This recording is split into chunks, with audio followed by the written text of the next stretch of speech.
Hey guys, so today is an epic day for a couple reasons. My bro Eddie, we're gonna do his birthday ride. His birthday's in a few days. What's up, y'all? So we're gonna be doing double. We're gonna double up today, right? Double down.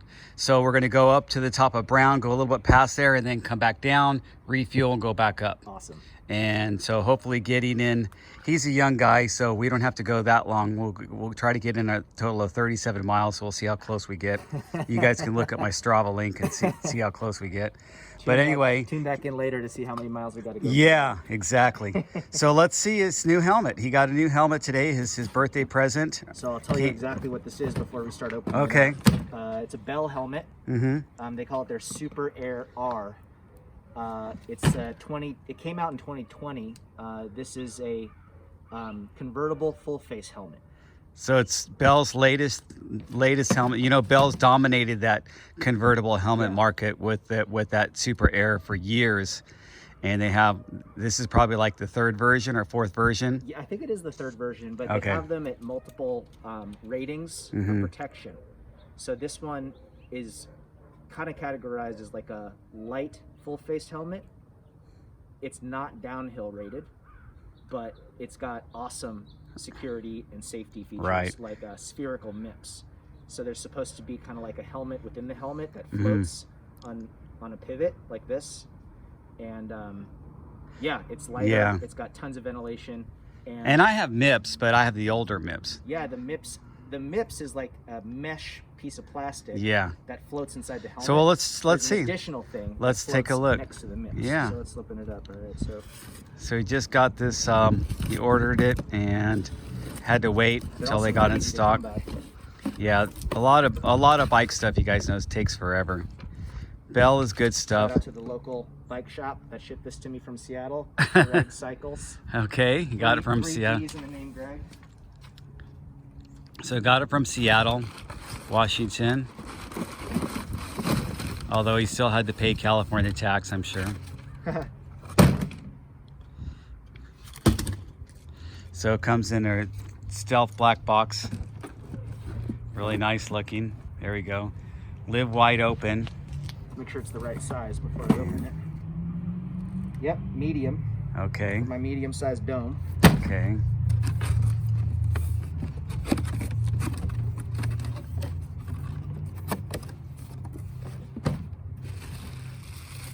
And stealth black box, and comes with a nice little carrying case or carrying thing. Let me see that. How light that is. Oh my gosh, yeah, that's as light as my cross country helmets. Well, I don't really have a cross country. Most of my helmets are enduro.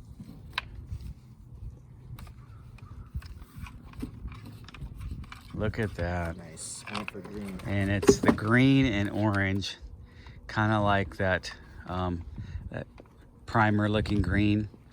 Nice. Wow. And that orange really pops. That looks sick. A little Caltrans orange there. So okay, lightness and ventilation were the two top selling points, but one of the reasons why it's an upgrade on the previous generation is it has fewer clips. So, okay. It doesn't have clips here at the temples. Instead, there's a metal hook apparently that hooks into the upper part of the helmet, and you just have these two clips in the back. So there's less drama. He's gonna unclip it because he's not gonna wear the chin on the way up, obviously. Yeah. Another thing is I pack pretty light. I'm a real we pack everything up. Minimal EDC guy. We're Camelback guys. So I need to find a way to fix this to my bag with my normal routine. So we're Camelback guys. We don't we pack light, but we got to carry a Camelback.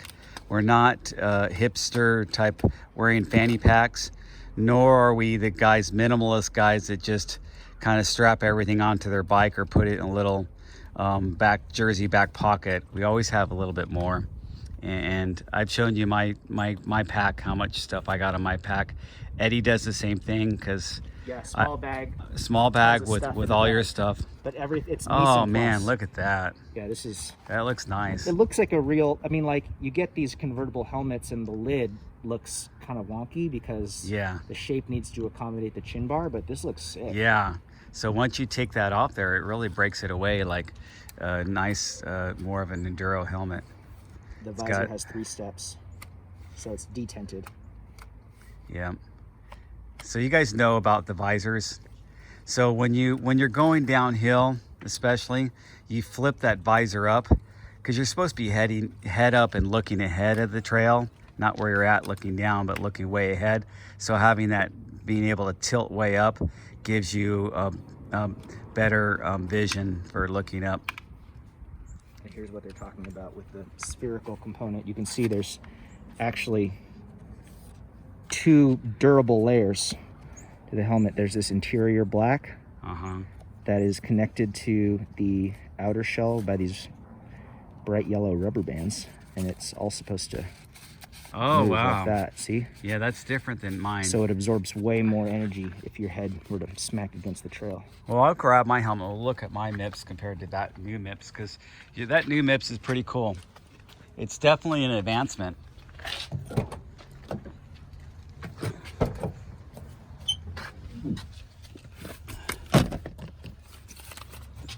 So here's my MIPS, Eddie. You can grab that, so you can see. And so that's how my MIPS looks. So it's a little bit, mine's a little bit different. Right.